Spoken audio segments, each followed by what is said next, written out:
Next, we had some promos. Jake said that, Honky Tonk Man took a shot at them with his guitar, but he didn't get the job done. And, now he's going to pay for it. And Honky promised to take care of Jake and not let Alice Cooper near Jimmy Hart. So yeah, this was built up a little bit ago on the Snake Pit before this happened. Roberts was ripping Honky Tonk Man, and Honky Tonk Man had enough of it. He went outside the Snake Pit, grabbed a real guitar that wasn't gimmick, and blasted Jake. Jake kind of had neck problems from it, and he had some other issues too. They did some promos to build it up, and the one thing I liked about it was just the clash between the two because Honky was really kind of fake and Jake was real serious, and stuff like that. So Honky Tonk Man ended up winning this one with a roll up and a hand on the ropes. Like I said, this is WrestleMania '87, so it wasn't all about ending all storylines here. The match wasn't really that great. Jake got some shots in, a little bit of revenge before the dirty finish. The match actually got better after it ended as they teased an Alice Cooper versus Jimmy Hart fight, which I think everyone would have liked to have seen. And Jake absolutely demolished a guitar in the ring post when he missed Honky Tonk Man on a shot.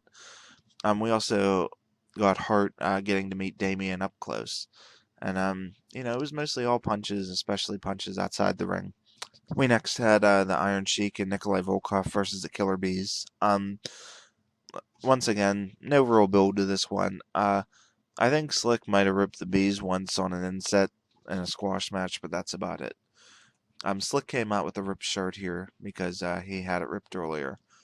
And Hacksaw also came out because he wanted to stop Nikolai Volkov's Russian national anthem performance. The Sheik and Volkov won by DQ here when Hacksaw nailed Sheik with the 2x4. Stupid finish because, Hacksaw totally blew the match for the faces, even though he was a face. And I don't know, I'd be pretty mad if I were the Bees and someone blew my WrestleMania match, but whatever. Um, the Bees and the Heels mostly just exchanged shots here until the finish. Hacksaw was chasing Nikolai through the ring, and he saw Sheik had the clutch on Brunzel, and he just looked at the crowd and said, "Oh well," and he just clocked him upside the back with it. So there you go. All right, time for the main event. We had Heenan and Andre cutting a promo. Heenan said, "This man right here is going to make me famous," and Heenan said, "I'm ready, Hogan. You better be ready." Hulk did a short promo, and he said he was going to shake the earth when he slammed Andre later tonight. All right, main event time. WWF World Heavyweight Championship. Hulk Hogan versus Andre the Giant. Shoot, man, what can you really say about this one? It's the biggest match of all time, or at least one of them. And it was the main event of one of the biggest shows of all time. Um, they built the feud off pretty good. Hogan and Andre had always kind of been pushed as buddies. No, it depended on the moment and the storyline, of course, but they were always friends. And it started off with with Hogan getting an award for 3 years of being a champion, and Hogan talked about how Andre was the real number one.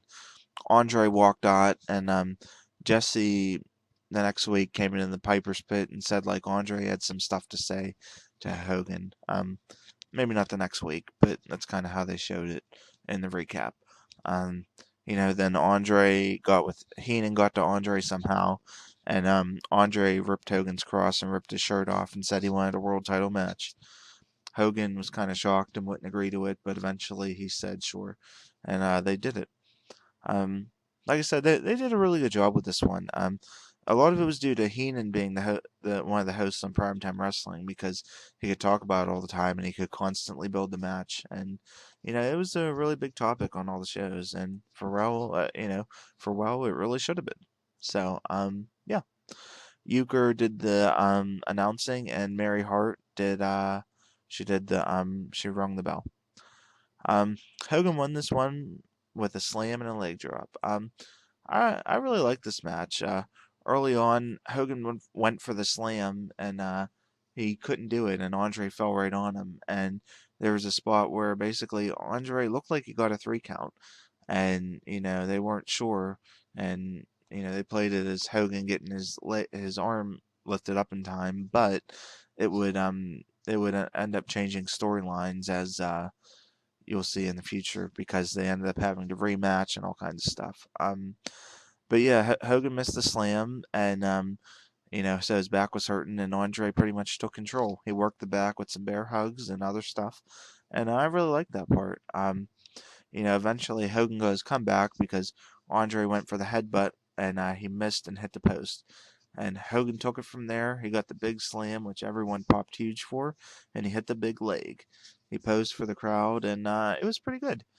The storytelling was really good here for this match. The heat was great, and it was a really good job by both men. They worked smart, and they put forth a really good effort. So, I was pretty pleased with this one. I thought it was much better than people give it credit for. So, Hogan posed on the ring thing all the way to the back, and that's how we ended the show. All right, so overall thoughts.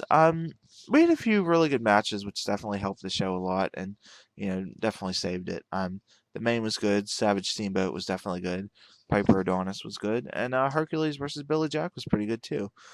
The only real bad stuff were the finishes. As I said, WrestleMania was still another show at this point, and they weren't all about finishing all programs here. So we left with a lot of matches without truly decisive finishes, and I guess that really stunk if you paid the $70 to watch this or whatever it was, or if you went all the way to go see it. So that was kind of lame, but different time. There was a lot of filler here too. I could have dropped a couple matches like Coco's match or the Rougeos, but whatever. I have to say though, I enjoyed the show as a whole. There was a lot of good stuff, to make up for the bad finishes. Bob Uecker was really funny all throughout the night, and he just fit in so well. Mary Hart was pretty good too, so that worked out well. And yeah, I recommend this one. I give it a thumbs up, and I pretty much enjoyed it as a whole, and I think you will too. All right, so to see my pictures and gifs from this review and some quotes.